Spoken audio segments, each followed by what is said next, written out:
EF Show, episode 4. We are back. Oh Here yeah. on the platforms of YouTube. Oh yeah. Smitty's back. Kenny's back.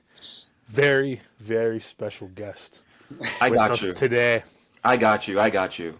Kenny I is got going you. to give him an introduction. Yeah, yeah, I yeah. don't know if he needs an introduction. He But probably we'll give doesn't. him one. No, he probably doesn't. And But I'll add in what I want to add in. oh You yeah. go. Oh You yeah. go. I feel like not only do we have the first married man on the channel today, not only do we have a pro baller on the channel today, and I feel like this is one of the biggest Arsenal fans that I know. So it only made sense that we brought him to the show. Jack Shearer's in the building. Yeah. Yeah, big fan of the show. I've been watching a lot. Big fans of you guys. So appreciate you guys having me on. Looking forward to talking some good Champions League Oh ball yeah. tonight. So We're just glad you're not in the comments like the other people who be arguing about points that we don't even care about. yeah, you won't catch me. You won't catch me in the comments. Throwing shade. I like what you guys do. So and I like your takes. I like you guys' takes. I'm sure we might get into a little bit of an argument tonight at some point. We'll see. Disagreements happen, but Friendships forever. friendships forever. Oh, Liverpool. Yeah. Okay. Yeah. Netflix FC. We should have waited for next season to have you on the show. Maybe you would have had a trophy. Before we go into individual games, Yep. my initial takeaway from this round of fixtures was the games that we thought were going to be entertaining were entertaining, and then the singular game that I personally said would be a snooze fest between Barcelona and Dortmund. I mean, it was borderline unwatchable with how the difference in levels were in that game. Is that what you want to start there? Yeah, let's just get that out the way because it was borderline. For me, I couldn't watch it for more than 5 minutes at a time without being... I tried to do the multi-view. I tried. But I was just like, there's no reason for this to even take up 50% of my screen. This Dortmund side is not good. And this Barca side's really, really good. Not to take anything away from them, but Dortmund just abysmal. I mean, I'm right with you, but I will say in terms of just Barca itself, like you said, the quality that they have makes me want to watch. Because you've heard my take. Lamine Yamal is the best player in the world right now. I don't care how old he is. By far, not by far, he's easily, for me, the best player in the world. So when I see him doing elasticos on the left back in the first 10 minutes of the game, when I see Pedri just running the midfield as always, Lewandowski, 36 years old, and quietly having one of the craziest seasons this campaign. There's so much I want to watch, and I didn't even mention Rafinha, but yeah, Barcelona is just it's so fun to watch for me. 40 goals in 45 games for Lewandowski. That's Jack, it's insane. those are approaching the numbers that you put up in college. Nah. 40 and 45. Maybe high school? What's going on at the moon? High What's school, going on at the moon? High school, he had about 172 in 36 games Yeah, because he playing played against against full of people. You said it, not me. Nah, but I totally agree with what you guys are saying. Barca, obviously, just a different gravy the other day, different class. That front three is so fun to watch. They're just, the chances they create each and every game. Rafinha, what a great story he's been. You're talking about a guy that was at Leeds for many years, and to make that jump to a side like Barcelona and the development that he's made, and I love watching Rafinha play in the wing. Obviously Lewandowski's numbers speak for himself. At that age, doing what he's doing is very, very impressive. I think Barca, apart from Arsenal, were one of the top sides in the quarterfinals in the first leg. I think they dominated from start to finish.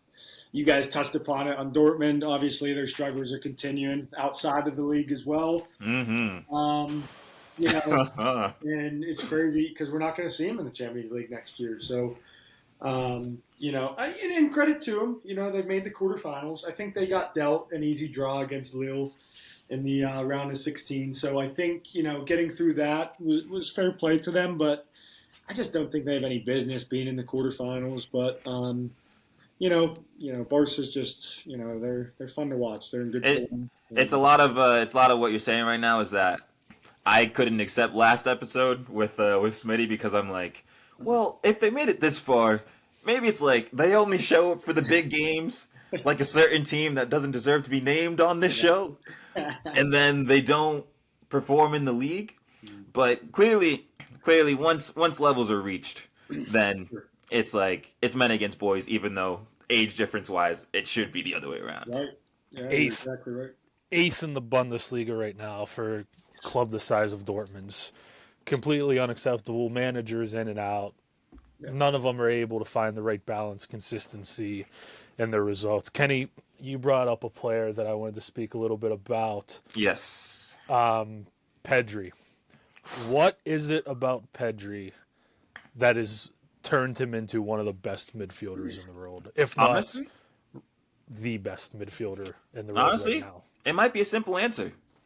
When Pedri first burst onto the scene, what happened? He was playing day in and day out. This guy wasn't getting any rest. He finally got 8 hours of sleep for a straight week. And now all of a sudden, we're seeing the quality that he continues to show day in and day out. Like, everyone knew it was there. But now that since, like, he's, 23 now? Because, he's 16 when he came on this stage? Yeah. So now he's, like, actually... 22. Yeah. He's growing into, like, himself. Like, he's actually getting used to, like, how many games are getting played and, like, his body can start to handle it. So he's just so comfortable in that system that's set up for him. And, yeah, it's, for me, best midfielder in the world this season. Pedri deserves all the praise in the world.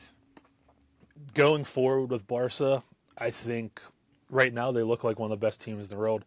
My only concern is the tuna cans that they've played recently and they haven't really been tested. You know what I mean? Like in the first round they played Benfica, made easy work of Benfica. Dortmund's not testing them. Yeah. The biggest challenge they had of recent was Atletico Madrid, and that was at the beginning of April. So I think going forward that's just their biggest challenge. And a high line. I mean, they look really good. I mean, defensively, like you said, is also an issue depending on who they play against. Fam, that's the highest line I've ever seen in my life.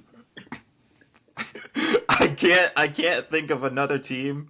They almost set up the midfield line. This is what I'm saying. That's what I'm saying. It's like it seems like a training session, like when you're only using half the field, and they make you like step up. Like this is, I mean, it's been working for him, so fair play. Like you would just think something simple as a ball over the top would work, but for them, they're holding it down. They're holding it down. Yeah, it's crazy how you can see how bought in they are. They're the players to the system the manager wants to play, and you know, Barcelona beat Real Madrid 4-0 earlier this season. I mean, you know, you could argue that they're up there, best team in the world right now with their current form. I mean, you know, you talk about Liverpool. Obviously, they were up there. They're still up there.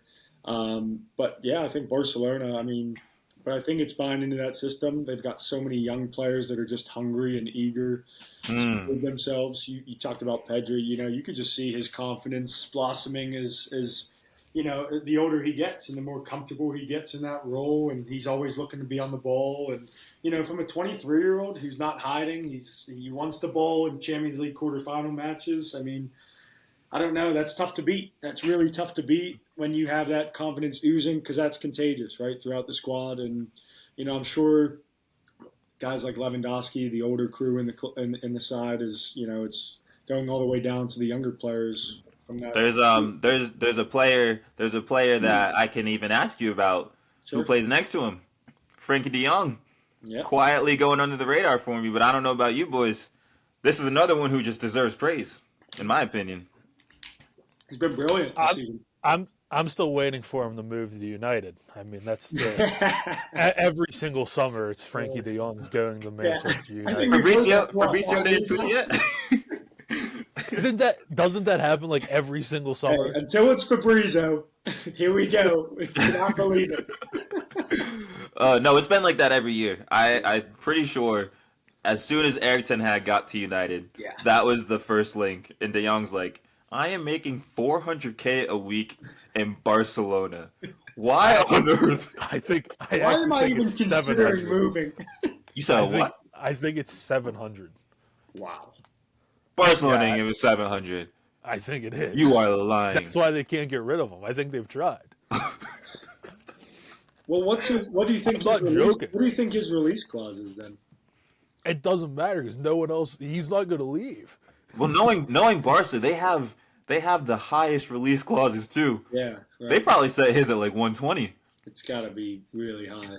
Oh my gosh. Yeah. Actually, that's why they're broke and play with how no old is he jersey. now? 27. He's still got a couple more years in him. I feel like at that age you're still, still in your prime years. I mean, 27. You've got some more football in those legs for sure. Oh yeah, he's basically considered a vet on that team. Yeah. It's kind of crazy. Yeah. The two final things for me with this game, there was one moment that I just wanted to highlight with Julian.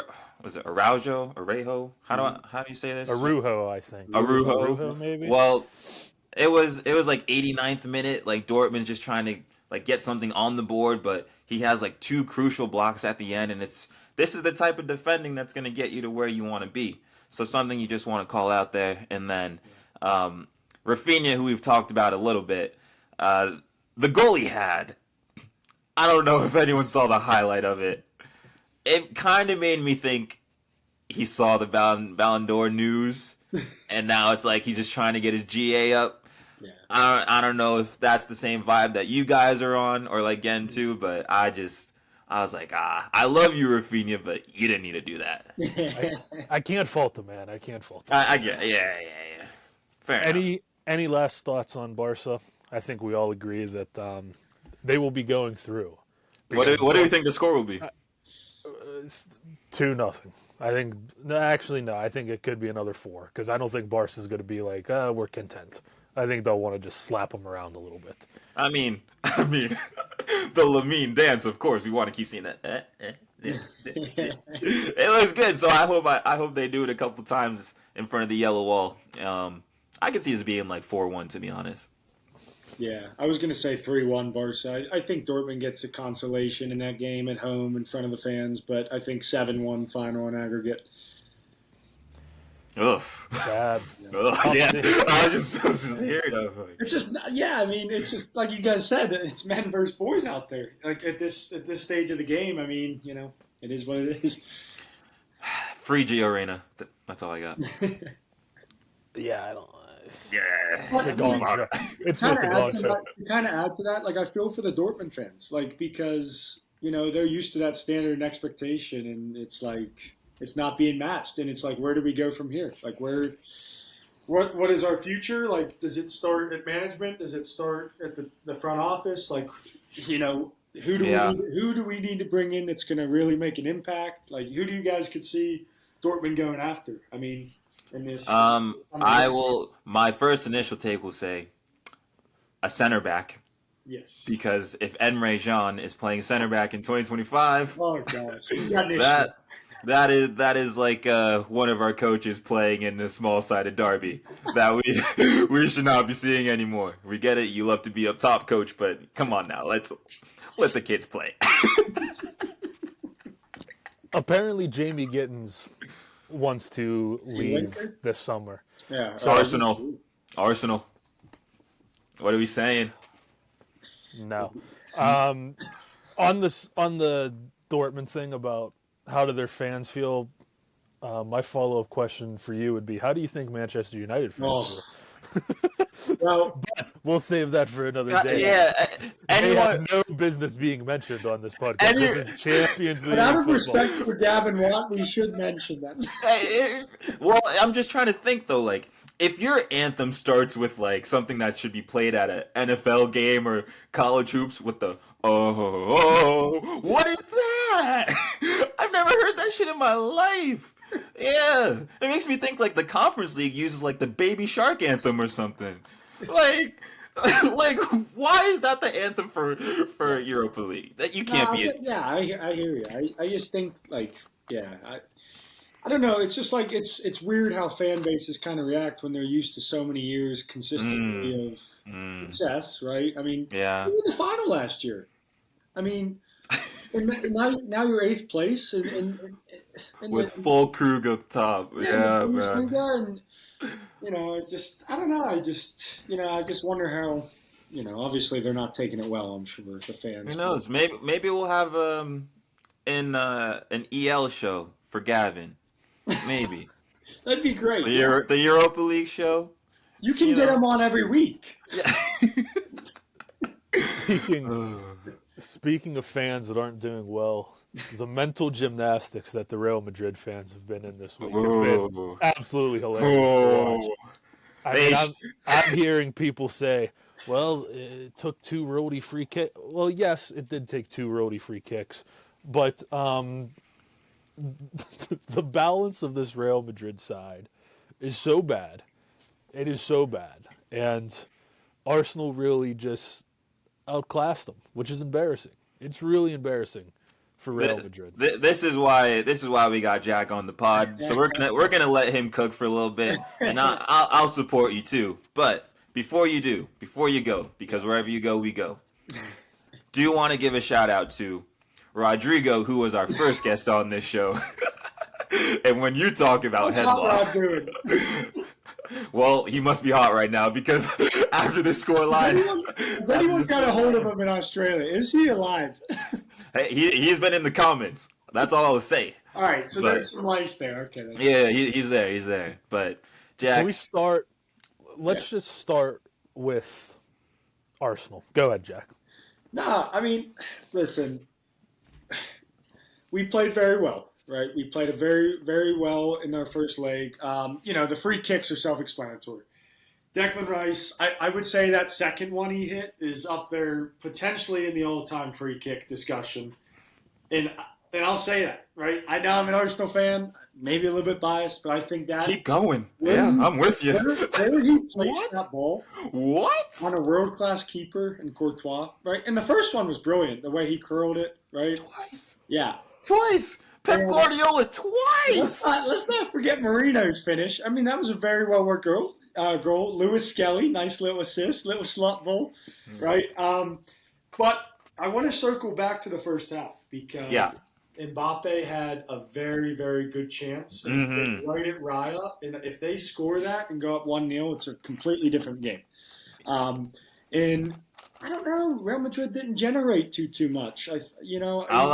I'll even go one step further with you there. That chance that Mbappe missed, Yeah. it kind of just was a reminder of the last leg they had with Atletico because like Atletico kind of like dominated for a while during that game, and it was that one combination of Vinny to Jude to Mbappe that really just set the tone for them. And like once they're able to capitalize off that chance, it's a different scene when you can't do the same type of combination at the Emirates. Because obviously once you miss, things change a little bit. Yeah, But- no, totally agree. And there was a couple times Vinny Jr. got the ball in the wing and he could have squared it, or there were some opportunities there when they caught Arsenal on the counter. Obviously, with Kivior back there, a little bit of inexperience in the background. And I was mentioning to Kenny earlier, it's put yourself in Kivior's shoes, right? Going into every season that you're always the backup choice, right? Gabriel and Saliba, that partnership they've developed is outstanding, if not the best in the Premier League, if not the best in the world. And then for Gabriel, obviously, to pull his hammy against Fulham and to be out, Kivior has to step up. And what game is it? Oh, we're welcoming Real Madrid to the Emirates in the quarterfinals of the Champions League, right? So obviously a tall task in order. And, I thought he did well on the ball. Obviously, he's a little shaky with his positioning, and that chemistry isn't quite there with Saliba, and it's not going to be there overnight, right? But yeah, I think Real Madrid had a couple squandered chances in the first half, and that could have really made a different outcome. But obviously, I think Odegaard was outstanding. I thought, getting him on the ball again is I thought he played really well, and it just goes to show how much Saka adds to our attack and how much we need him as well, right? Dictating play. But yeah, I mean, to score three Yeah. goals without a number nine, a true number nine is, I, yeah, I can't lie. I can't lie. It restored the feeling for me. yeah. I thought football was dead. I'm not even like the biggest Arsenal fan like that. Those free kicks itself, like you can ask my roommate out here as soon as cuz I'm watching it like in my room and as soon as the first one goes in, I'm going crazy. Yeah. When the second one goes 3 minutes later, the second one goes in. I come out my room after the game. He goes, "All I heard you say was he did it again. He did it again." And I'm like, but like the impact of that because no one expected it. no. No one expected it at all. But of course, Declan Rice is going to get all the highlights for this. But Yeah. you spoke about that left back of yours, and I personally think he was such a crucial part to how you guys played. And I don't know if you want to speak to just his role of being the center mid and the Right. left back and pocketing Rodrigo. So Yeah, no, I mean, obviously, yeah, Lewis Skelly, Arteta's got numerous roles for him. When Arsenal do have possession, he obviously sits in that midfield role. When they lose it, he's back in his traditional left back spot. So, think of the fitness levels, right, for the young lad, right, playing at that level. He's what, 19, 20 years old, might be 18. maybe younger, yeah. Um, we all know he's not afraid to go into a challenge, right? We know. But yeah, I just it's just amazing to me how Arteta's putting that much trust in that much responsibility in a young player like that, and I thought in that first leg he answered the call brilliantly. Like you mentioned, like Rodrigo didn't get much going, um, you know, so I thought we did well disrupting their play. I think too, like Modric, obviously a class player, but I just think he's slowing down a little bit. Mm. I don't think he quite has the engine anymore. I think he's talented and he's incredible talent, but Camavinga lost his head at the end, got that red. Obviously, he misses the next match, so that Yep. could be big. Tchouaméni comes back, I believe. Germany is back, yeah. Hmm. But yeah, it was just from an Arsenal perspective, a perfect night, right? Yeah. Well, we can. Is there anything else on Arsenal you want to say before I go on this Madrid tangent that I've been waiting to do? I do want to touch upon that. I actually think if it wasn't for Courtois, we're looking at a 5-6-0 game. Easily. I think some of the saves he made, right, on Martinelli, some of the double saves on Trossard, I mean, It probably gave Smitty nightmares of the Champions League final, like yeah. the PTSD, because And he it's was on like, that type of form. We're and gonna get Nick to as a keeper, I mean, I could only imagine what he was saying to his back line in the dressing room after the game. I mean, you as a keeper, you're not happy to face that many point blank. And, Well- he answered the call. I'll give him that. Like, Yeah. He answered the call. He kept him in the I'll tie, agree with that. let's be honest. On the first Declan Rice free kick. you critique. Oh no, no, no, No. Just hear me out. Okay. The wall not being a yard outside the post is disgraceful. Him just daring Declan Rice to shoot the ball and that giving him the option, disgraceful. However, like you said, it could have been 6. But I'm going to name some teams, Kenny, and you're going to tell me what they have in common. Arsenal, Atletico Madrid, Barcelona, Liverpool, and that is it. Those 4 teams, what do you think they all have in common when they play against Real Madrid? Other than the fact that they've all given Real Madrid absolute hell this season. Yeah, I was gonna say chances, like creating a lot of chances. Shut up. Here's Clean what sheets? Is it here's clean my- sheets? Here's what I take away from it. Teams that are good with the ball, you can absolutely rip Real Madrid apart. It is that simple. So it seems like you're about to talk about the front three. No, not just the front 3. Okay. Out of possession. Yeah. This Real Madrid team is nothing to be like, look how good they are. Nothing. Out of possession, they're the most average team out there. With the ball, absolutely brilliant. Without the ball, nothing. Just nothing to worry about. Mbappe, nothing defensively. Absolutely nothing. Vinny, nothing defensively. Absolutely nothing. Jude, they're not asking him to do anything defensively, which is the problem. But he tucked in his shirt. The aura. I don't know. Valverde playing right back. I mean, you're just wasting one of the best players in the world by playing him at right back. Rodrigo, you completely take Rodrigo out of the game by just having Lewis Scully go up and down the flank, and Rodrigo doesn't want any parts of that. Quick question Modric for you. Can't move. Go ahead. I was gonna ask. Do you think Martinelli, like his defensive ability, helped with pocketing Rodrigo too, or do you think it was just Rodrigo didn't do enough? Well, they just didn't have the ball enough to do anything. Fair.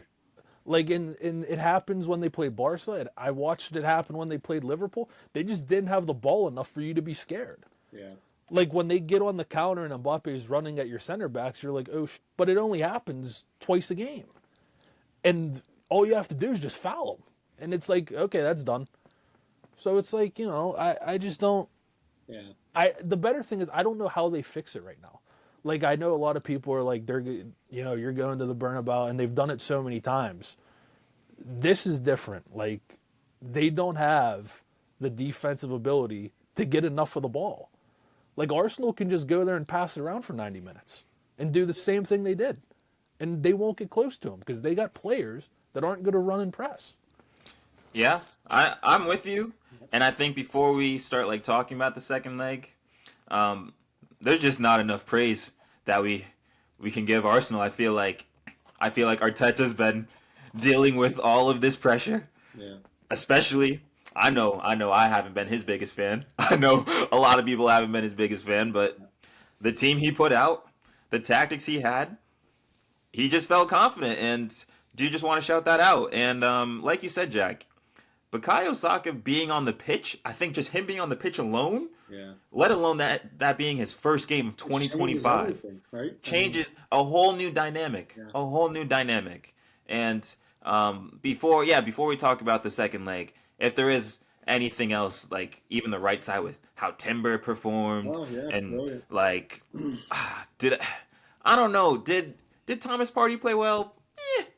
But he didn't have to do anything. You don't have to do anything. Like, yeah. No, I totally agree. I think Real Madrid, obviously, they don't want any business with defending. Their front three, they don't want to track, right? They don't want to press, right? And that's just the way they're set up. Go ahead. You know the funniest part about that, Jack? Yeah. Is they think adding Trent's going to make them better. But at least you aren't the lineup, Kenny, the lineup. Okay, like I understand you want to play Vinny, Rodrigo, and Mbappe. You have to play them all because at any given moment they can do something special. If those three are playing, Jude cannot just roam and play as like a second striker. Like Jude has to rewind the clock before he went to Madrid. Before they needed him to play striker last year because they didn't have anyone else, he needs to rewind the clock and go back to being a box-to-box midfielder. But if he plays in the second leg like he's played for the last 2 years, done. They're dead. Well, they won't have the ball. I'm with you, but to be honest, I feel like Jude did try to defend a little bit because Saka did dribble by him because I think that's just Saka.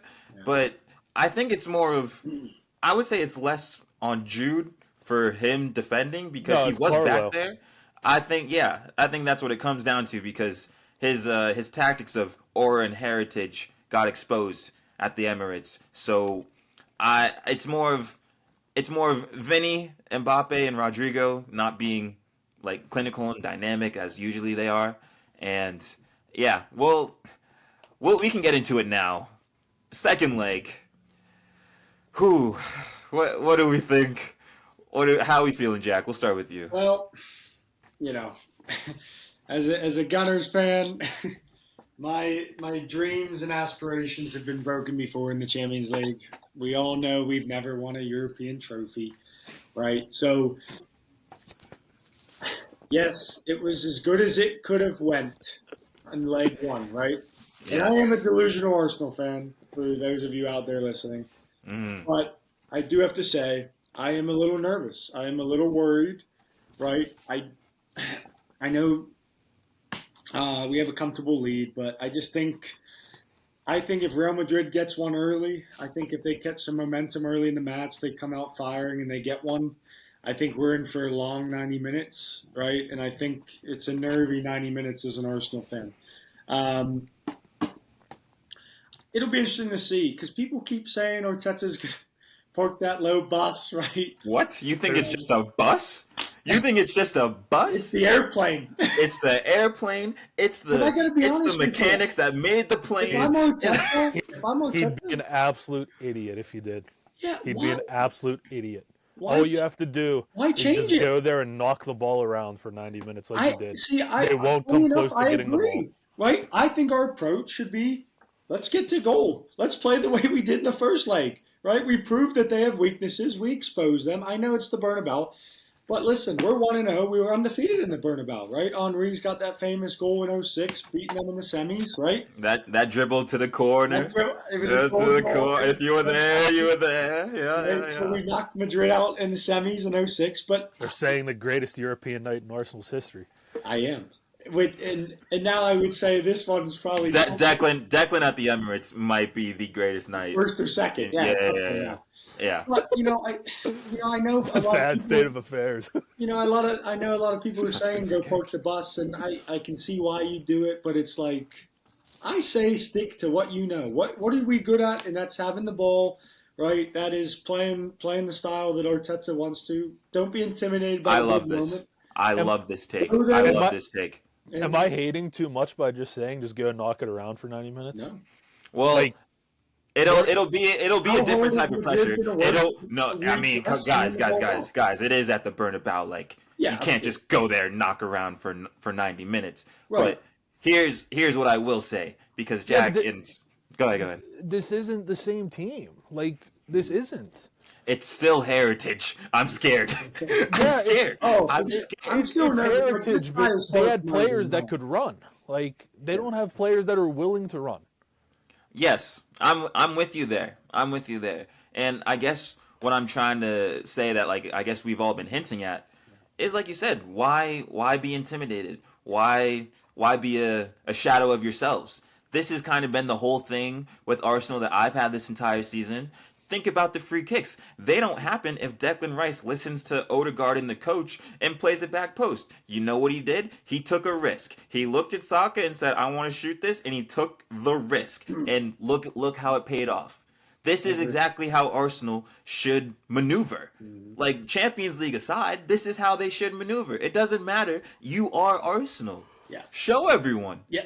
No, Be I bold. totally agree. Listen, if we lose 4-3 on aggregate, would you rather lose by parking the bus or having a go at it? Go at And it. trying to score goals, trying to put the tie to bed early at the Bernabeu. Mhm. You get that first goal in that game and you're 4-0 up. You quiet that crowd.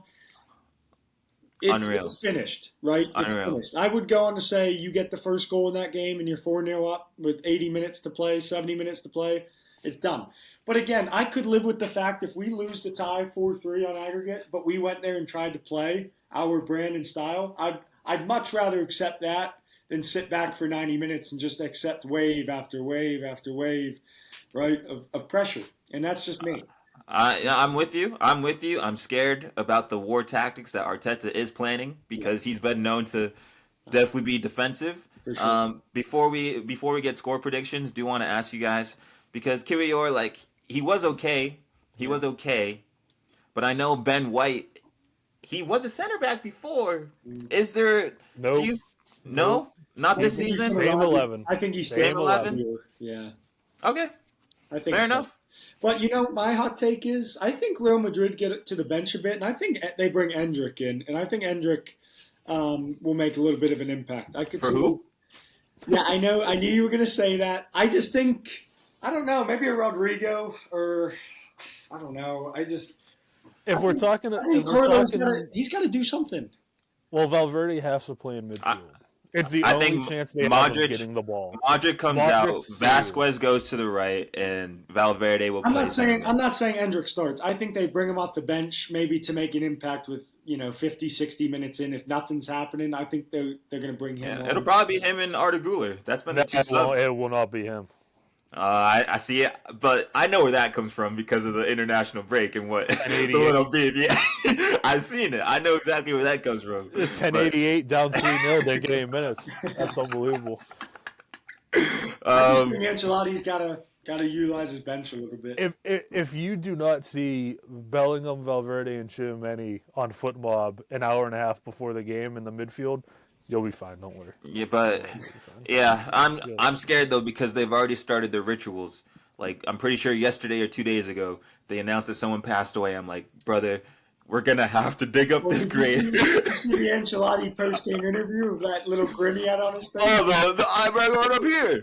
I'm like, my brother. I was shitting myself already.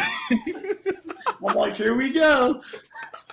And listen, it would be Arsenal to have the biggest generational fold in the Champions League. This is the only club that could burn a 3-0 lead. I can't keep hearing "stay humble," eh? I can't. I know I will not hear the end of it. I can promise you, no matter what happens, I will laugh. No matter how the game goes, I will be laughing. Listen, successful for the neutral though, this is a living hell because, right?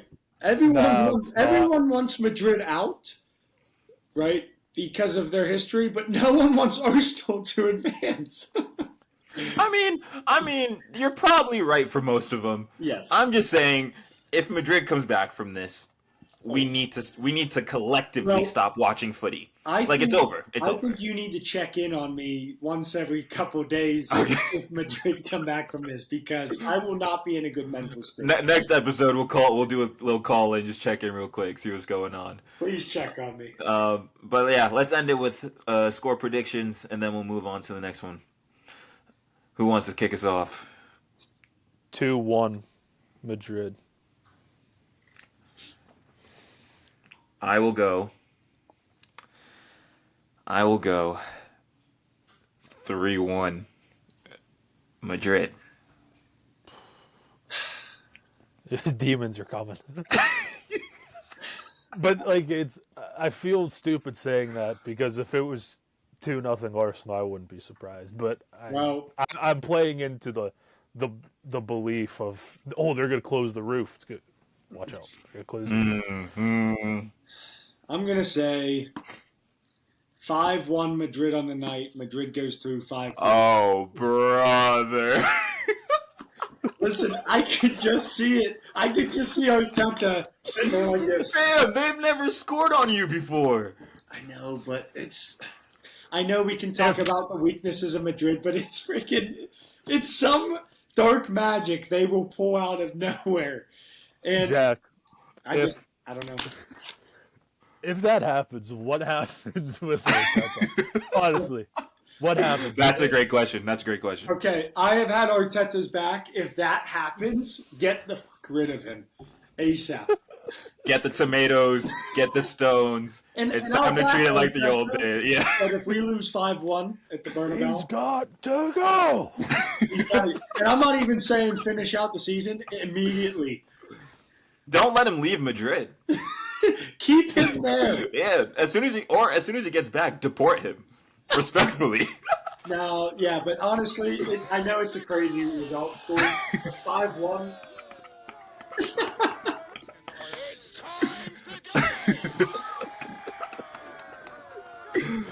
Oh man, that's class. Yeah. That's class. I think they had just 5-4. Fair enough. Love it. Men against boys, I feel bad. Aston Villa. Kenny, are you ready to hop on the bandwagon, the PSG bandwagon that I'm riding hard right now? Pause, but yes. Yeah. No pause. Okay. I'm on Not to say the less. That's interesting. I will say that what I said on this last episode, it was a bunch of mentality. Do they have it in them? They clearly proved they have that mentality. They have that it factor. And if it wasn't for a bunch of just Neymar's sons out on the pitch, like Due, you texted me, Smitty. Do you want to start there? I think it's only right.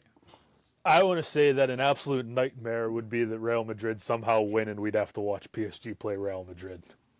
That would be an absolute nightmare, because if we had to watch that, I'm not mentally prepared to watch PSG have 98% possession in a football game. But, Due, yes, I did text you. I said, this guy's moving like a Neymar regen. Mm-hmm. And then after I said that, a clip came up on my TikTok of Des Spence saying that Desiree Due? Yeah. We're American. We get away with it. Saying that Desiree Due reminds him of the way Neymar was moving. Now, I was kind of laughing because I was like, what does Des Spence know about how Neymar was moving? This guy's like 18 years old. But if he can say it, I can say it, right? Like, he has to have some credibility. But it's not even just him. We went through the lineup last time. This PSG team is absolutely terrifying. They are terrifying. And, I mean, Villa, they're lucky. I mean, they had 29. Wait. This is what PSG. I mean, I've watched them for the last month. They're like averaging 30 shots a game. You think Aston Villa got battered more than Liverpool? I didn't say that. They had 29 shots. Okay. I was checking. I don't know why you're saying that. I was checking. I'm just Liverpool did win that game though. That's the difference. They went down 3-1 going home. They did, and I think what a similarity is that Aston Villa got the goal. Now I don't know about you guys, but there are two players I do want to highlight that probably won't get the credit at all just because of how the game went. The work that Tillmans and John McGinn did in the midfield was unbelievable. I've joked about just how John McGinn is going to use that thing back there and just shield off everyone in his way. But the way he was just moving around, the interception he had to lead to the assist for the goal, and then Tillmans helping out on the right side of the defense, because let's face it, Matty Cash and Disasi, like, come on, man. Like, why are you giving Kvaratskhelia that much? Like, why are you letting him work with that? Yeah. So, I think those two specifically were my favorite players from the Villa match, and the fact they set up in the 5-2-3 or the 5-3-2, they kind of just knew that they were going to be overwhelmed. So the dirty work that Tillmans and McGinn did, want to highlight that. Oh, yeah, for sure. I think, PSG, very intriguing. I think them and Barca have been the most fun teams to watch in terms of attacking-minded football. PSG gets a lot of stick, right? A lot of people are always criticizing, well, you playing Ligue 1, who are you really playing? Well, they're playing Premier League opposition. Obviously, they knock out Liverpool. Now they're kind of having their way with Villa, right? So they can play with the best of the bunch. They're right up there with some of the best teams in the world. I think they're proving that right now. But going forward, just so smooth, such good fluidity in their attack. Yes, that's the word. Just, graceful. They're kind of gliding out there. I don't know, a player I've really liked enjoying watching. I just love Vitinha in the midfield. I just think that he's brilliant. I think that he completed 148 out of 152 passes. Incredible. And plenty of them were line breaking going forward. He wasn't passing the ball. It wasn't like a 2-yard back pass to it. Yeah, any of them was scored. He had three or four chances? He is brilliant to watch. I really enjoy watching him play. The front line you were talking about, Dembele, Kvaratskhelia, Barcola, Due. So many weapons. Who else has that many weapons? Who are you weapons? going to channel in on and make, they can all beat you. Madrid. Yeah. You know what the difference is? Luis Enrique is beating it into PSG's players that they have to run and press and win the ball back. The repress is there right when they lose it. Specifically about that repress. Yeah.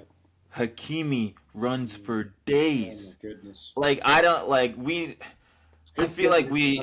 He's kind of had such a interesting career in the sense of he started out so hot, and then he kind of like dipped a little bit, and everyone lost stock.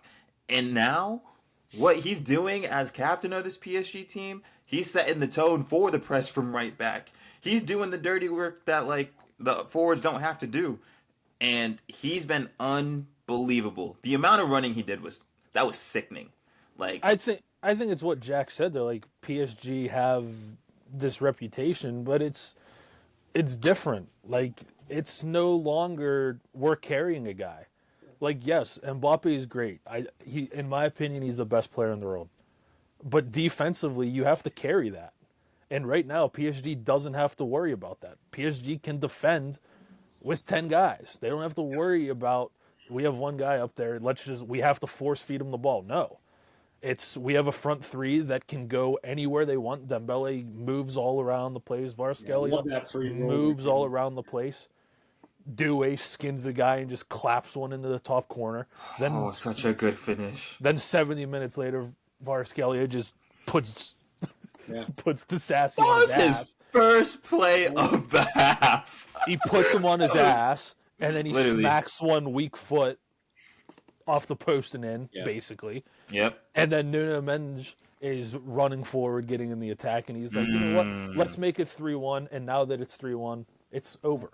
I think if it was 2-1, Villa would have been happier than hell.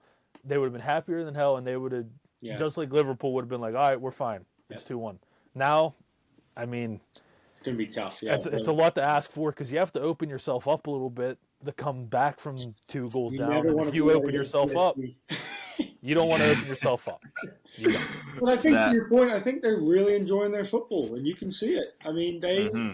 Right? We talk about that freedom, like Dembele just venturing all over the pitch. Like Enrique, I love his approach. He's letting these players be free. He's saying, hey, go out there and do your thing. Play with your confidence, right? You know, and then when we lose it, yes, the repress is there. You know your responsibilities. Get behind the ball and you know, if you don't win it back. But yeah, I just love, you could just tell, right, that they're enjoying the moment. The spirit's there, yeah. It's from like you mentioned, the back line all the way to the front line. It's just that their camaraderie, and obviously we can't hear them speak, but I would imagine that their communication is probably one of the best left in the tournament, and it's evident. You can see it. It's a fortress. Their home field's a fortress now. Yeah, like anyone who comes in there, they just know PSG is going to be on them for 90 minutes. Yeah. So, I think that's what rattled Liverpool a lot. Like, Liverpool this season hasn't been used to that, right? Like, everyone has respected Liverpool in the Premier League this year, right? And they've earned it. They're a freaking good team. But PSG, right, Liverpool, I don't think they quite expected that. And that's why, you know, I think PSG kind of, you know, ended up taking that. Obviously penalties, but... You know, I think, you know, PSG's approach is just, and that's why even if Arsenal may get through, I don't know if we can get past PSG even. Yeah. Real battle of European heritage if that would happen. I think, I mean, the good news for Arsenal, if they end up playing PSG, is Arsenal are a lot more comfortable without. They beat them earlier this season, right? Most teams are. Yeah. But yeah, you're right, Nick. Yeah, PSG has found it recently now, but we'll see what happens. I mean, like I said, I'm all aboard the PSG train. I think after what they did to Liverpool, I had to respect it. I couldn't even be mad. And the score predictions? 3. I don't know, 2-1 PSG. Yeah, I comfortable. Yep, 2-1. I'd see another 3-1 to be honest, but yeah. We're on the same page. How do you think Ollie Watkins feels that last season he dragged Aston Villa back to the Champions League and now he's getting benched from Marcus Rashford? Why? And how does he feel? He's got to be pissed. For sure. I would say, like, from the player mentality, Watkins is definitely, like, upset about that. But Marcus Rashford, he's done it in PSG before. I'm not mad at it. Like, I'm not mad at him playing. I'm mad. And I'm just trying to think, like, counterattacking wise. I'm mad. Rashford was involved in the goal for Morgan Rogers. Like, I don't really see why. Like, what was Watkins gonna do out there? What was Watkins gonna do? Nothing, but I'd still be pissed. Yeah. At the end of the day, it's like Ashton Villa just played against PSG. Like, they were hyping up the moment that Matty Cash got to get interviewed by his sister post game. Like, this is like these are dreams for Villa. I wouldn't be too mad. Yeah, I think it's both. I think he sees both. I don't think he sees both sides, but I see both sides, right? I mean, if you take Ollie Watkins out of that squad last year, they're not in this predicament right now, right? He was fantastic for them, Premier League and Champions League. Now, on the flip side, it's business, right? It's professional football. Rashford, he's come in. He's obviously caught Unai Emery's eye, and he's got him in the team for a reason. Obviously, Watkins, there's a little bit of betrayal, I'm sure. There's a little bit of animosity towards the manager. Could be wearing that jersey, right? That you're wearing right now. I would love to see Ollie Watkins at Arsenal. I've been saying that for a year or two now. I think he would be a good fit for us, just an in-and-out goal scorer. But yes, I think, I see both sides, right? I would feel a little bit of, he got them to this spot, and now he's kind of on the back burner, and it's like, I could see him potentially wanting to get out now, obviously. And I think he's prepared for a bigger club anyway. With the right players, I think that if he gets service, he is a top player in my mind, and I mean that. I think I think about that goal he scored against the Netherlands in the Euro semis. I think just a tidy, clean finish from that angle, right? But I would like to see more of him, right? I mean, he's still a young player, but yeah, he's definitely not happy. What if Alexander Isak leaves Newcastle and Watkins goes to Varskelia and Due both won 8 goals in the match, having the fullbacks in absolute hell. Yes. What do you do with those two guys defensively? Or actually, what do you do with the front three? Because all of them can go either way. I mean, they can all go right, they can all go left. And you genuinely have no idea where, as a defender, Kenny, aren't those the worst players to play against? I mean, obviously he can cut inside, he can go on the outside, but they're also picking up different spots. You never know where they're at. That's the whole thing. That's the whole thing that Jack was speaking about earlier. The fluidity in this team is nuts. Because one moment you're defending Due, the next Kvaratskhelia is running at you This is a nightmare. Yeah, it's like which one do you want? Like, I think the funniest part of the match was when Matty Cash got the yellow card, and 3 minutes later, Varskelia, he looked like Anthony Edwards calling for an ISO. Yeah. He was like, just give me the ball, and I'm going to try to get this guy sent off. Yeah. The problem is they have like 5 Anthony Edwards on the team. Yeah, they have a lot of ISO players. That's a lot of ISOs. Yeah. That all fit together, though, yeah, and defensively it works. Yeah, and they're all friends. They all look happy. Like this isn't like an ego thing. They all really want to play with each other, and you're seeing the impact. So yeah, they're brilliant. Shout out PSG. Yeah, I would not be surprised if they ended up winning it all. I'm just throwing that out there. Fair. I think the game, Inter and Bayern, it kind of went under the radar a little bit. It had to be. I didn't get to watch the full 90. I think I watched the highlights, and I mean, if Harry Kane scores the chance and doesn't hit in the that post, first half, I think it's a different outlook, because Inter playing from behind and Inter playing from the head, completely different. Even though Bayern did get level, I mean, you can't concede 3 or 4 minutes after you level it up in the 80th minute. It's embarrassing. I'm completely with you. So I had both games running, so I didn't see too much of it, but it was kind of just why I have Inter as winning the Champions League, because they're just gonna pull these moments that no one expect them to have. With the first goal, so it was just poetic. Everything about it, you just had the layoff from Thuram at half field, the ball out wide, Thuram again with I feel like that's something you would do in Sunday League, to be honest, Jack. But like just the cheeky layoff back heel and then the finish, it was just such a good team Great goal. team goal. So yeah, when you mix that in with how they defend with the Bastoni or Cherubi or whoever it is, they have their system. They have their system, and with Thomas Mueller scoring, I thought that was kind of funny because after all that news of him like leaving and all this stuff, the celebration looked like he was like saying, "Oh, now you want me to leave? That's kind of crazy. It's kind of crazy." Yeah. But yeah, no, the both Inter goals away from home, insane, and another dark horse for the tournament for sure. Absolutely. Yeah, I mean, cracking result, right? I mean, you talk about a fortress, Allianz Arena. That is one of probably the toughest places to play in the world, and to go win that tie, that first leg, just crucial. Taking that 2-1 lead back to Italy. You touched upon it. Inter's just such a good team, like top to bottom. They're very. I hate it. I hate it. I know you do. And Martinez, what a player he is. I mean, just Yeah.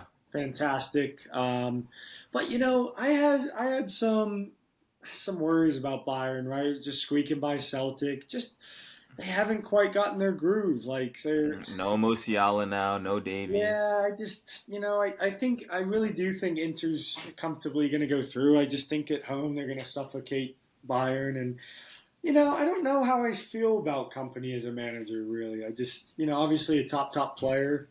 Yeah.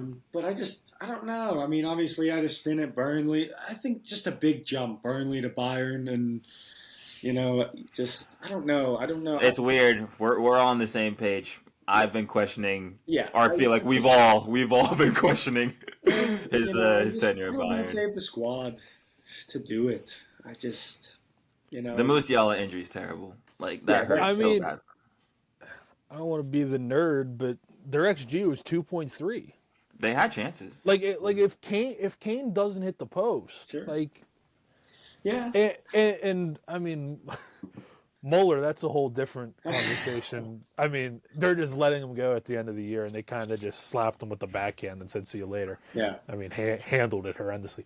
But I mean, I was hyping up Kane last week, saying, this is his moment. This is his moment, and then he gets a chance, and he does it again. He just the Spursness and just his Yeah, I was gonna say it was a Tottenham finish. He's It gotta was be just like, hurt. you know what? So unlucky. My whole life, I've been taught to miss these chances. Let me do it another one, and that's what he did. He's He just broken gave us England hearts another many one. times as well. Yeah, he just gave him another one, and it's like you just gotta finish it. And I mean, I don't think it's done and dusted. I think they have a chance. I think if Musiala was playing, I'd maybe even back them to win, but I don't see it happening without one of the best creators in the world. And I don't know. I just don't think they're gonna have enough, like you said, Jack. Yeah. The squad Sneak- might just not be there. Sneaky, I could see this going to like a 3-2.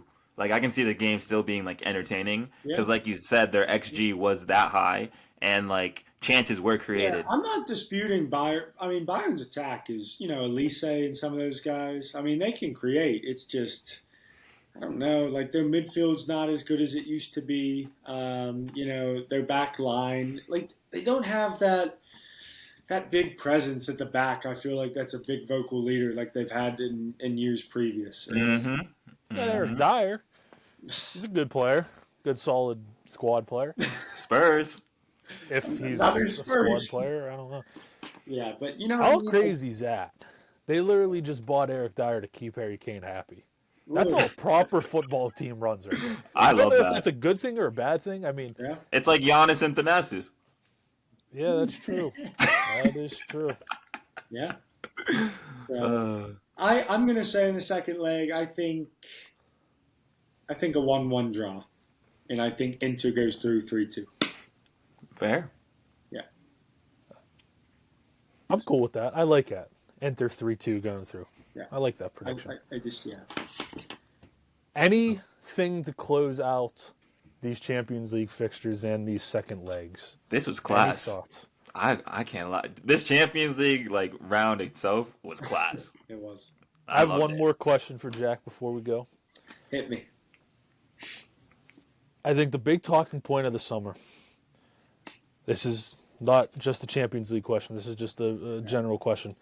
I think one of the biggest talking points of the transfer window this summer is the striker situations. Oh, gosh. For a bunch of teams, not just Arsenal, Yeah. but Chelsea, United, Liverpool, they all need strikers. Who do you want Arsenal to sign realistically? Give me a little rundown. Yeah, realistically, Isak, but I just Realistically. Okay. I'm clinging on to Isak. Okay, realistically. Every bone in my body. Okay. Realistically. If Liverpool and Arsenal both go to Isak, Sure. and they can somehow come to an agreement with Newcastle, where's he going? You think he's going to Arsenal? Oh, that's such a good question. Liverpool. It's a brilliant question. That's such a good question. He'll go to Liverpool. I don't think it's easy. I don't think that one's easy. I don't think it's easy either. But you think Liverpool? I do. I think that it's tough because both teams are competing. A 32-year-old Mo Salah? I don't know. I just think he fits their mold a little bit more. But the question is Darwin Núñez, is he still under contract? that brother is gone. The Saudis have arrived, baby. Yeah. Oh, is he definitely leaving? The Saudis, baby. Bring truck. Nope. Back that bitch up. Yeah, they'll probably get, what's his face? 80 million, baby. Bring it in. Probably drop like 50 on Ekatike or whatever I his gotta name be is. honest with you guys. I'm quite content with Marino at the moment. 6 and 10, run it again. tell you Mikel Marino. 6 and 10? I think Mikel Marino has more goals this season than Darwin Núñez has. So No, but it's tough. I mean, it's tough. Like from a striker standpoint, I'd have to think on that. I think Ollie Watkins could be a good fit, like we mentioned. do you like Gyökeres or no? I don't know. It's tough because Arsenal, we play such a, we want the ball a lot. Like, I feel like we're not the type of team that's going to send it in behind and have a quick striker run onto it. Our strikers are in the box, awaiting service, from Saka or Trossard or Martinelli, cut back a lot of the time. I don't know. When I Go ahead. look at this situation, comparing the two teams, Yeah. I think Liverpool probably have a little more wiggle room on whether they get it right or not, because at the end of the day, Liverpool do have a guy that's going to score 30 goals a year. Mm-hmm. Arsenal, as much as we love Saka, he's not a guy that's going to score 30 goals a year. No. He can get 20 he shouldn't be. assists. Yeah. Yeah, but 30 I mean, goal contributions. as a winger, I mean, Arsenal just don't have that. No. So I think Arsenal just need a certified talisman that's going to guarantee goals. I think Liverpool have a little more play in the way they can go about it and be like, we can find somebody that links. We can find the Firmino type. Like, I don't know if Liverpool need a guy that scores 30 a year. Arsenal do. Yeah. I would love to get Isak. That's class. That's class.